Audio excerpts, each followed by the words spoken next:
আমরা আগে মানে অনির্বাচিত সরকার দেখেছি, সেনা শাসিত মানে কি বলে সেনা সমর্থিত অন্তর্বর্তী তত্ত্বাবধায়ক সরকার সরকার থেকে দেখেছি। দেখেছেন, জি। এবার সেনা শাসিত নির্বাচিত সরকার তাহলে চলছে?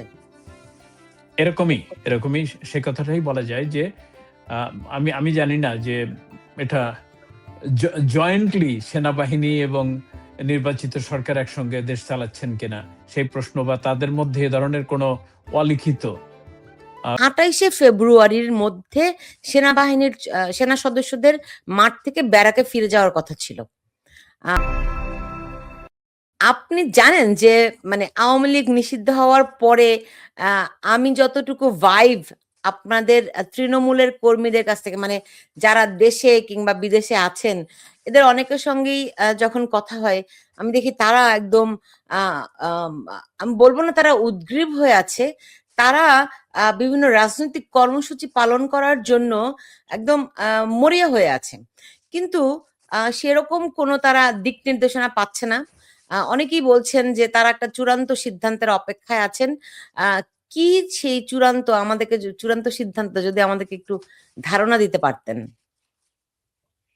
ধন্যবাদ আপনাকে সুলতানা আপা। আপনার সাথে এই বিষয়টা এখন বহুল আলোচিত। কারণ এই বিএনপি সরকার তারা ক্ষমতায় এসে আমি যে বিষয়টা এভাবে দেখি সেটা হলো কি যে তারা ইউনূস সরকারের যে অবৈধ দখলদার ইউনূস সরকারের কার্যক্রমের ধারাবাহিকতা এটাই রক্ষা করে যাচ্ছে। তারা আওয়ামী লীগের মতো বাংলাদেশের সবচেয়ে প্রাচীন, সমৃদ্ধ, ঐতিহ্যবাহী একটি দল, সেই দলের কার্যক্রমকে নিষিদ্ধ করেছিল এবং নির্বাচনে অংশগ্রহণ করতে দেয়নি। সারা পৃথিবী থেকে রব উঠেছিল যে ইনক্লুসিভ পার্টিসিপেটরি একটা ইলেকশন হওয়ার জন্য। তো দেখা গেল যে এই ইউনূস সরকার সেটাকে কোনো পাত্তা দেয়নি। ফলে একপেশে একটি নির্বাচন অনুষ্ঠিত হয়েছে বিএনপি জামাতের মধ্য দিয়ে। তারা মুদ্রার এপিঠ এবং ওপিঠ। অন্য যে নিবন্ধিত যে রাজনৈতিক দল সমূহ তাদের অধিকাংশকেই এই নির্বাচনে অংশগ্রহণ করতে দেয়নি। ফলে তারা পার্লামেন্টে এসে যে এই অধ্যাদেশটাকে এখন আইনে পরিণত করলো এবং সন্ত্রাস দমন আইনের ২টা সংশোধনী অতিরিক্ত যুক্ত করা হয়েছিল। আমি যে বিষয়টা মনে করি সেটা হচ্ছে যে এটা সকলেরই এরকম একটা ধারণা ছিল যে এটাই হবে এবং তাই হয়েছে। কারণ বিএনপির জন্মের পর থেকে তাদের যে ইতিহাস ঐতিহ্য সেটা ভিন্ন কোনো মাত্রা দেয় না। দলের পক্ষ থেকে আমি আওয়ামী লীগ সভাপতি জননেত্রী শেখ হাসিনা উনি ওনার যে বক্তব্যে গত দুদিনে যে স্পষ্ট একটি বার্তা দিয়েছেন যে আওয়ামী লীগ এটাকে পরোয়া করে না, কেয়ার করে না। আর আওয়ামী লীগের যে শক্তি, জনগণের যে শক্তি, সেই শক্তি দিয়েই এটাকে রুখে দেওয়া হবে এবং এই যে আজকে আইনে যেটা পাশ করা হলো সেটা যারা করলো তারাও এর খেসারত দিতে হবে ভবিষ্যতে। কারণ গণতন্ত্রের প্রধান মূল বিষয়টা হচ্ছে যে বহুমত বহু পথের প্র্যাকটিস, গণতান্ত্রিক প্র্যাকটিস এবং জনগণের মতামত প্রতিফলিত যাদের উপরে হবে তারা সরকার চালাবে। এটাই নিয়ম প্রতি ৫ বছর পর পর। তো এই যে একটা পথকে রুদ্ধ করে দেয়া হলো, আমি মনে করি যে এটা একটি সুদিন ফিরিয়ে আসলে আদালত আজকে মানে দখলদারদের হাতে, বিচার ব্যবস্থা নাই বললেই চলে, পুলিশি ব্যবস্থা ভেঙে পড়েছে। সেক্ষেত্রে যে কোনো একজন আইনজীবী যদি এটাকে রিট করেন আদালতে, সংবিধান পরিপন্থী, গণতন্ত্র পরিপন্থী এ ধরনের কোনো ধারা সেখানে টিকবে না। ফলে সেই দিন আমি মনে করি যে খুব বেশি দিন আওয়ামী লীগের নেতাকর্মীদের জন্য অপেক্ষা করতে হবে না। তাদের জন্য বার্তা এটাই যে সেটি হচ্ছে যে জননেত্রী শেখ হাসিনা স্পষ্ট করে বলে দিয়েছেন যে নিজেদের সংগঠিত করতে, মানুষকে উদ্বুদ্ধ করতে, শেখ হাসিনার আমলে সরকার যে সফলতা দেখিয়েছিল সেটা মানুষের কাছে তুলে ধরতে এবং ইউনূস এবং তারেক রহমানের যে সরকার তাদের অর্থনৈতিক যে দুরবস্থা, আপনার মানুষের জীবনহানি, মব ভায়োলেন্স, লুটতরাজ এবং গ্যাস, তেল, খাদ্যের সংকট, মূল্যবৃদ্ধি, মানুষ ইতিমধ্যে নাভিশ্বাস উঠেছে। আমি মনে করি যে তারা এর জবাব সময় মতো দেবে। জি, আমি মাঝখানে একদিন আমার মানে অতিথি ছিলেন আইনজীবী জেরাই খান পান্না। তিনি বলছিলেন যে আমি তাকে জিজ্ঞেস করেছিলাম যে দেশে কোনো আইনজীবী নাই যারা এইটা একটা রাজনৈতিক দলকে নিষিদ্ধ করার বিরুদ্ধে একটা আদালতে রিট করতে পারে। তিনি আমাকে বলেছিলেন যে আদালতে সেরকম অবস্থা নাই। যদি 60% চান্সও থাকে যে একটা রিট করলে ন্যায় বিচার পাবে তাহলে করতে পারে, সেরকম কোনো চান্স নেই। তো আপনার কি মনে হয় সহসা এরকম আদালত ব্যবস্থা একেবারে আমূল বদলে যাবে যে ন্যায় বিচার প্রতিষ্ঠিত হবে, এরকম কি মনে হয়? গণতান্ত্রিক সরকার ব্যবস্থাপনার মধ্যে প্রধান শর্ত হচ্ছে যে মানে ইন্ডিপেন্ডেন্ট জুডিশিয়ারি, প্রেস ফ্রিডম, তারপরে মানুষের জীবনের নিরাপত্তা, খাদ্য, চিকিৎসা, বাসস্থান, শিক্ষা, যে মৌলিক বিষয়গুলো, সেগুলো সবগুলোই আজকে রুদ্ধ। সো সে জায়গায় একটি সংসদ প্রতিষ্ঠিত হয়েছে। তারা মানুষের দৈনন্দিন জীবনের যে চাহিদা, যে কষ্ট, সেটার দিকে দৃষ্টিপাত না করে তারা একের পর এক এই ১৩৩টা জারি করা অধ্যাদেশ সেটা আইনে পরিণত করার জন্য। মোহাম্মদ আলী সিদ্দিকীর সংযোগটি বিচ্ছিন্ন হয়ে গেছে। আমি তাকে আবারও সংযুক্ত করার চেষ্টা করব। আ আমি শুনছিলাম আ আওয়ামী লীগ সভানেত্রী শেখ হাসিনার একটি বক্তব্য, তিনি আওয়ামী লীগ নিষিদ্ধ হওয়ার পরে তৃণমূলের উদ্দেশ্যে যে বক্তব্য দিচ্ছিলেন, সেখানে তিনি বলেছেন যে আ এই আইন যেটি প্রয়োগ করেছে মানে আওয়ামী লীগকে নিষিদ্ধ করে বিএনপি তার নিজের পথেই কুমির ডেকে এনেছেন। ব্যাপারটা এরকমই দাঁড়ায়। মানে হচ্ছে গিয়ে পরবর্তীতে এই আইন তাদের ক্ষেত্রেও প্রয়োগ করা হবে। তিনি এই বলে হুঁশিয়ারিও দিয়েছেন। আমি মোহাম্মদ আলী সিদ্দিক জি, আপনাকে আমি আবারও সংযুক্ত করেছি। জি, বলুন, বলছিলেন আপনি যেটি। না, যে বিষয়টার অবতারণা করেছিলেন আপনি, আমি মনে করি যে এটার আদালত ব্যবস্থাপনার পরিবর্তন হবে কিনা। আপনি অবস্থার দৃষ্টি লক্ষ্য করবেন যে আহ, জবরদখলকারী, অনির্বাচিত, অবৈধ একটি সরকার ছিল মোহাম্মদ ইউনূসের সরকার। তারপরে নির্বাচিত একটি সরকার আসছে। কিন্তু আমরা বাংলাদেশে কি দেখতে পাচ্ছি যে একটা সামরিক কি বলে স্বৈরতান্ত্রিক সরকার যখন থাকে, সেনাবাহিনী মাঠে থাকে, সেই যে সেনাবাহিনী মাঠে নেমেছে, তারা আর ঘরে ফিরে যায়নি। তো এখন হ্যাঁ, বাংলাদেশে কি দেখুন সেনা মোহাম্মদ আলী সিদ্দিকী শাসন চলছে? হ্যাঁ, সেনা শাসন চলছে না কোনো নির্বাচিত সরকারি শাসন চলছে? কারণ সেনাবাহিনী এখন এখন দেখা যাচ্ছে যে পুলিশি ভূমিকা পালন করতেছে সেনাবাহিনী বাংলাদেশে, এবং তাদের ঘরে ফিরে যাওয়ার, ক্যান্টনমেন্টে ফিরে যাওয়ার কোনো নামগন্ধ নাই। এবং এমতো অবস্থায় প্রতিদিন মব ভায়োলেন্স গুলা হচ্ছে। ব্যবসায়ীদের কাছে চাঁদাবাজি বলেন, রাজনৈতিক ব্যক্তিত্বদেরকে ধরে সেই একই কায়দায় তাদেরকে পিটিয়ে হত্যা করা, মারা, ধর্ষণ করা, এটা যেমন অব্যাহত আছে। সর্বশেষ জনপ্রিয় সৎ স্পিকার শিরীন শারমিন চৌধুরী, তাকে একটা গ্রেপ্তারের নাটক সাজিয়ে এই ২ বছর তাকে গুম করে রেখে যখন আদালতে নেওয়া হয়, সেই চিত্রটা সবাই সারা পৃথিবীব্যাপী দেখেছে যে আদালত চত্বরে কোনো আসামিকে সেখানে হাজিরা দিতে যে সে নিরাপদ না।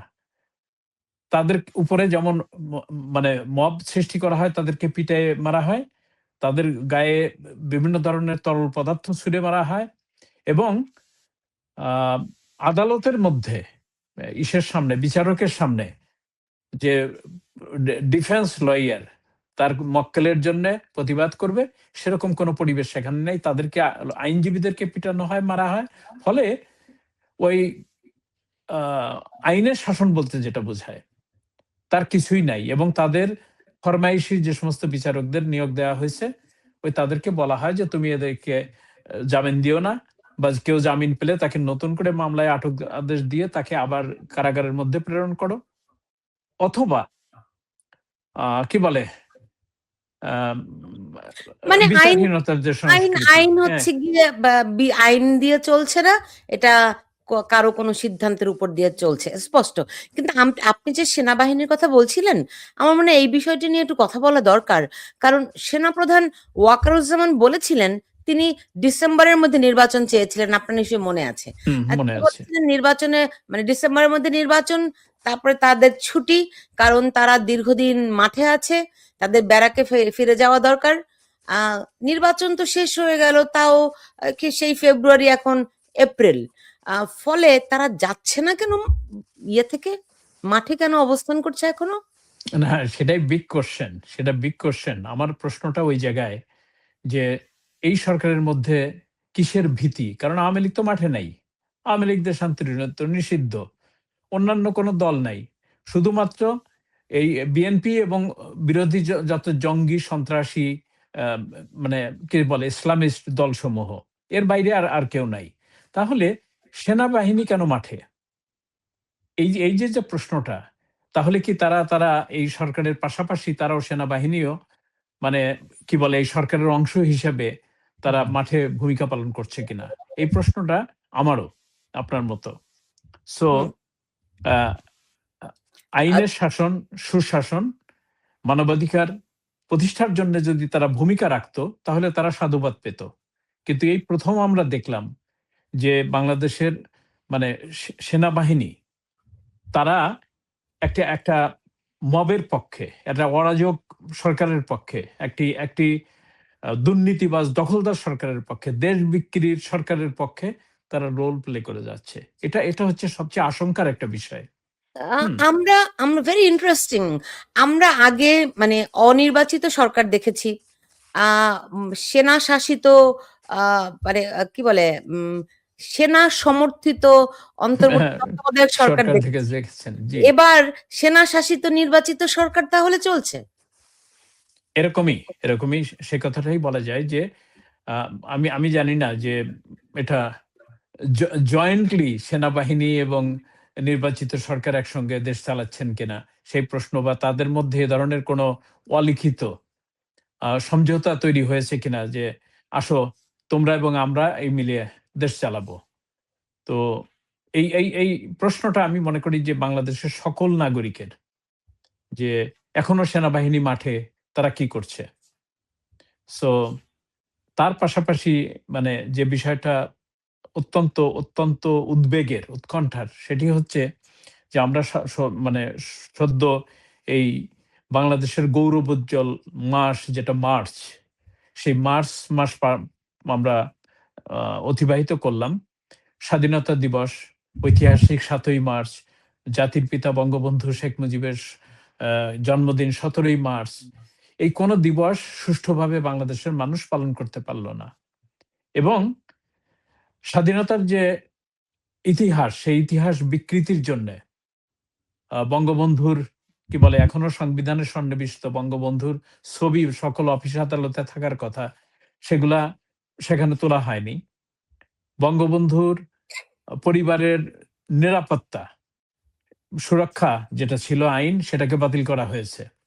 বঙ্গবন্ধুকে ইতিহাস থেকে মুছে ফেলে আবার জিয়াউর রহমানকে নিয়ে এসে একজন ফেক নায়ক হিসাবে তাকে প্রতিষ্ঠার প্রচেষ্টা চলছে। আমি গতকাল একটি পত্রিকায় দেখলাম যে এখন তাদের টার্গেট যে বাংলাদেশের যে জাতীয় পতাকা, জাতীয় সঙ্গীত, সেগুলো মুছে ফেলা, বদলায় ফেলা। কারণ তারা এই ২৬শে মার্চের স্বাধীনতায়, ১৬ই ডিসেম্বরের বিজয় দিবসে বিশ্বাস করে না। তারা বিশ্বাস করে ৩৬শে জুলাইতে। তারা বিশ্বাস করে এই কি বলে জুলাই কি বলে সংবিধান বা সংসদ তারা একটা তৈরি করছে, জুলাই ওটাকে কি বলে জুলাই নতুন সনদ। সংবিধান, জুলাই জুলাই সনদ। সনদ। জি। জুলাই সনদ, দুঃখিত। সেই জুলাই সনদ বাস্তবায়নের জন্য তারা এখনো সেই বিরোধী দল সহ বিএনপির মধ্যেও ওরকম একটা প্রবণতা লক্ষ্য করা যাচ্ছে যে বাংলাদেশের জন্মের যে ইতিহাস, সেই ইতিহাস মুছে ফেলার জন্য তারা খড়গহস্ত। তো হুম। আমি একটু সেনাদের অবস্থান সম্পর্কে জানতে চাই। আমার মনে আছে ওয়াকারুজ্জামান বেশ কিছু উদ্বেগের কথা জানিয়েছিলেন তিনি। মানে এমনকি ২৮শে ফেব্রুয়ারির মধ্যে সেনাবাহিনীর সেনা সদস্যদের মাঠ থেকে ব্যারাকে ফিরে যাওয়ার কথা ছিল। নির্বাচন হলো তো 12ই ফেব্রুয়ারি, আর সেনা সদস্যদের ব্যারাকে ফিরে যাওয়ার কথা 28 ফেব্রুয়ারি পর্যন্ত। আপনি আজকে বিষয়টা তুলে ভালোই করেছেন। এটা অত্যন্ত আমার মনে হয় খুবই দুশ্চিন্তার বিষয় যে তাহলে কি ওই সেনাবাহিনী, ওই যে সেনা সমর্থিত নির্বাচিত সরকার, এটা একটা মানে এইটা নতুন বাংলাদেশ আগে হ্যাঁ, কখনো দেখেনি। দেখুন, জি ঠিক আছে সেনাবাহিনী মাঠে আছে, তারপরেও আপনি দেখেন কুষ্টিয়াতে একজন কথিত পীর বা একজন সাধককে কালকে পিটিয়ে মেরেছে। কই আইন শৃঙ্খলার তো কোনো উন্নতি হয়নি, মব ভায়োলেন্স বিভিন্ন জায়গায় সমানে চলছে, তাহলে এই সেনাবাহিনী বা কি করছে?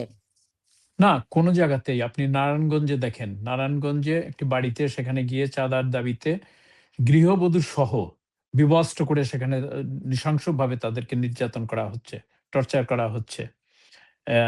ঢাকা শহরের মধ্যে প্রতিনিয়ত এই ধরনের চাঁদাবাজি এবং তাদের উপরে নিপীড়নমূলক এই মব ভায়োলেন্স সেখানে চলছে। এখানে কোনো জায়গায় আমরা আজ পর্যন্ত দেখি নাই যে সেনাপ্রধান যখন ঘোষণা দিয়েছিল আজ থেকে আমি রাষ্ট্রের দায়িত্ব নিলাম, সকল নিরাপত্তা নিশ্চিত করার দায়িত্ব সেনাবাহিনীর। কিন্তু কোন জায়গায় কি দেখেছেন? বরং আমরা দেখেছি উল্টো, যে মিছিলকারীদের উপরে গুলি চালানো যাবে না সিদ্ধান্ত নিয়েছিল। তারাই গোপালগঞ্জে প্রতিবাদকারী জনতাকে সেখানে বঙ্গবন্ধুর সমাধিসৌধে আক্রমণের জন্য যখন সেই এনসিপি নামক দল সেখানে সেনাদের নিরাপত্তা নিয়ে সেখানে যায়, সেই সেনাবাহিনী পাখির মতো গুলি করে সেখানে হত্যা করে। তাহলে এই সেনাবাহিনী বা এই যে মানে সেনানায়ক যারা আছে, বড় বড় গুরুত্বপূর্ণ দায়িত্বে আছে, তারা কাদের পারপাস সার্ভ করতেছে? It is a big question hmm. Nowadays. আমি মানে দেখুন, আমি আজকে একটা কিছু ইনফরমেশন পেয়েছি, একটা রিপোর্টও পেয়েছি। সেই রিপোর্টটি আমি আপনাকে কয়েকটা লাইন একটু পড়ে শোনাতে চাই।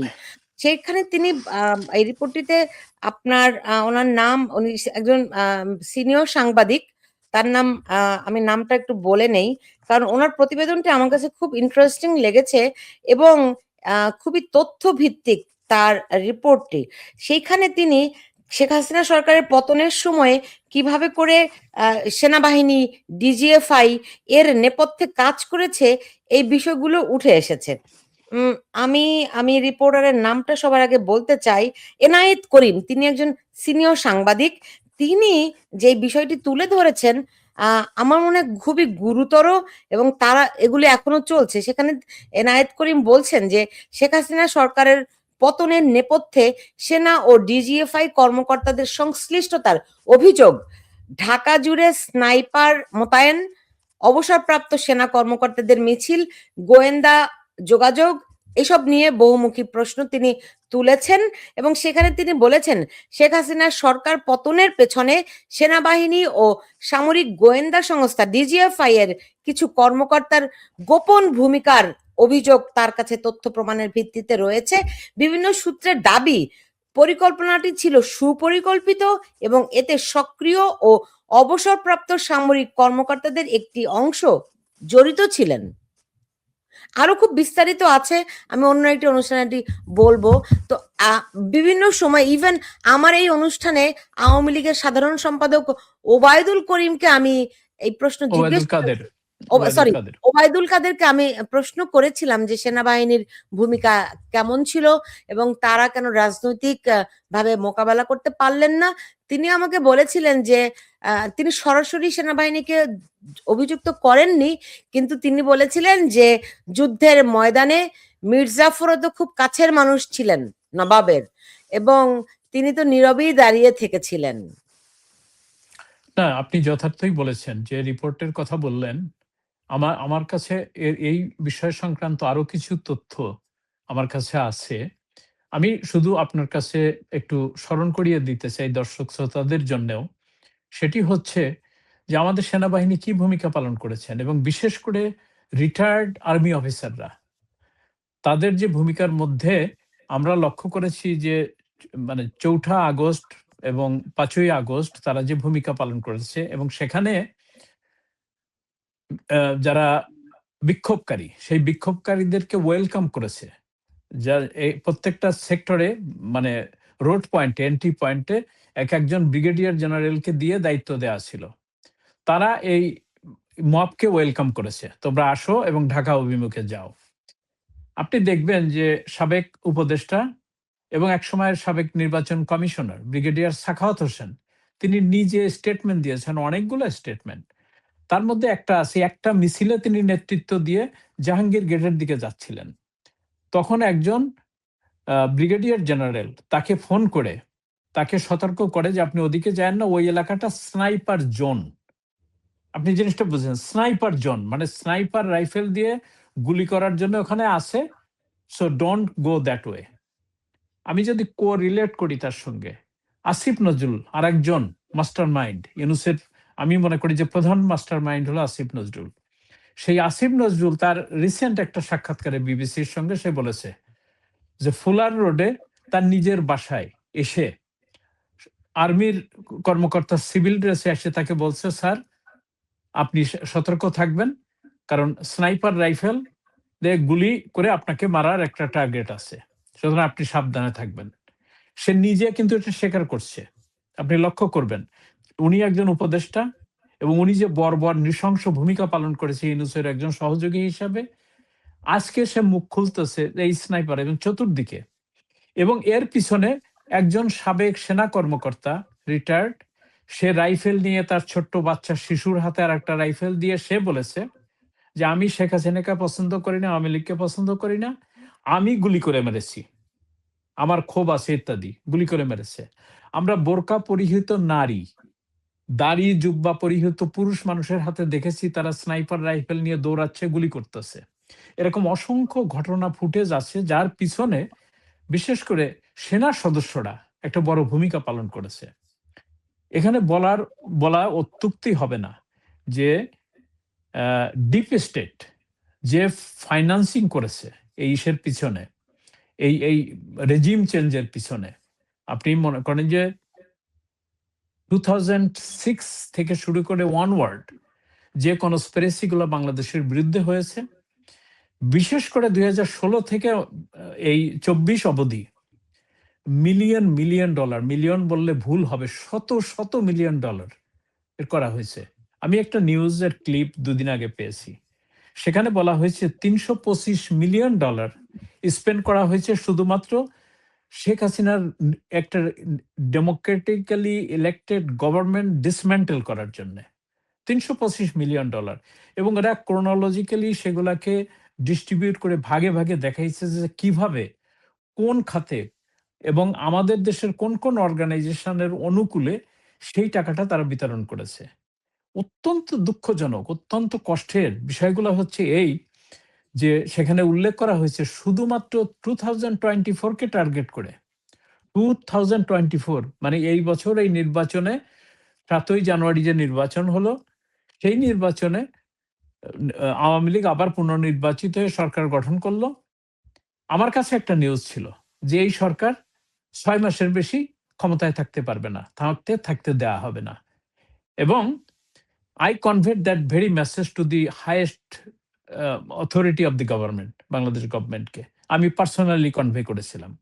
সেখানে দেখা গেল যে 2024-এ শুধুমাত্র ডিপ স্টেটের পক্ষ থেকে বাংলাদেশে $572 মিলিয়ন, 572 মিলিয়ন ডলার দেয়া হয়েছে যে এই সরকারকে ডিস্টেবিলাইজ করার জন্য, এবং যেটা বাংলাদেশের ইতিহাসে, বাংলাদেশের জন্মের ইতিহাসে এক বছরে সর্বোচ্চ অনুদান বাংলাদেশের ক্ষেত্রে।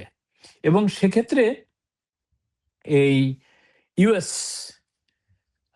অথরিটি তাদের ওয়েবসাইটে এই ডেটা তারা পাবলিশ করেছে এবং ক্লাসিফাইড করেছে। সেখানে 31শে মার্চ 2026 এই ইউএস ডিপার্টমেন্ট অফ স্টেট এই তথ্য তারা দিছে যে একটা সরকারকে ফেলানোর জন্য আপনার কি পরিমাণ টাকা, এবং আমেরিকান প্রেসিডেন্ট ডোনাল্ড ট্রাম্প তার বক্তব্যে কংগ্রেসের সামনে উনি বলেছিলেন যে $29 বিলিয়ন বাংলাদেশে দেওয়া হয়েছে।